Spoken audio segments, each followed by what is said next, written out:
केन्द्रापड़ा जातीय वर्धक भत्ता नहीं धोखार आउ गभीर मामला थानारे एतला दिया जाइछि जे 65 जन लोक बयस जालियाती करी जाली कागजपत्र देई भत्ता नेइथिले। ब्लॉक विकास अधिकारी मिनती जगतदेव एही मामला एवं चिन्हट लोकमानंको नाम थाना को दियाइछंती। ए लोकमाने फेब्रुआरी रु अगस्त मास पर्यंत मोट 7000 टंका भत्ता हातेइथिले।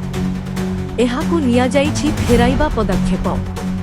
समस्त जांचरे धरा पड़िछि जे एमाने जाली कागज प्रदान करी बयसर धोखा देइथिले। पूर्वरु अर्गळ पंचायतर मामलारे मध्य चिन्हट होइथिला जे 303 जन भत्ता नेइथिबा मानंकु मध्यरु 240 जन अयोग्य थिले। एहा सत्ते विश्वास करिबा दूर होई जाउछि।